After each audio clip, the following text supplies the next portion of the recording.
അയോധ്യ അമ്പലമല്ലേ, അത് പണിതത് രാമരാജ്യം ആക്കാനുള്ളതിന്റെ ഒരു ഫസ്റ്റ് സ്റ്റെപ്പായിട്ട് തോന്നിയിട്ടുണ്ടോ?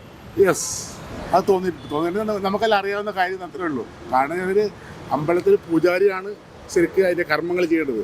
ഒരു ഇന്ത്യൻ പ്രധാനമന്ത്രി കർമ്മം ചെയ്യുമ്പോൾ അതിൽ ഒരു യോജിക്കാൻ അത്ര താല്പര്യമില്ല. ഇന്ത്യ രാമരാജ്യമാണോ? ഇന്ത്യ രാമരാജ്യം എങ്ങനെ പറയാം? ഇന്ത്യ രാജ്യമാണ്. ഇന്ത്യ രാജ്യം എല്ലാവരും ഹിന്ദുക്കളും മുസ്ലിങ്ങളും ക്രിസ്ത്യാനികളും പാർസികളും ജൈനന്മാരും നാനാത്വത്തിൽ ഏകത്വമുള്ള ഒരു രാജ്യമാണ് ഇന്ത്യ. പിന്നെ എങ്ങനെ ഹിന്ദു രാഷ്ട്രമാകുന്നത്? ഇന്ത്യയുടെ പോക്ക് വെച്ചിട്ട് ഇങ്ങനെ പോവാണെങ്കിൽ രാമരാജ്യം ആവുമെന്ന് തോന്നിയിട്ടുണ്ടോ?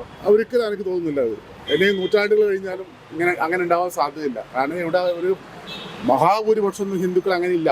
എല്ലാ ജാതിക്കാരും കൂടിയാണ് ഇന്ത്യ. എന്നാൽ നമ്മളിപ്പോൾ പറയുന്നത് ഭാരതം. ഇന്ത്യ തല വെട്ടി ഭാരതം എന്നാക്കാണ്ട് പോവുക. ഓരോ കാര്യങ്ങൾ വെട്ടി കൊണ്ടുവരും.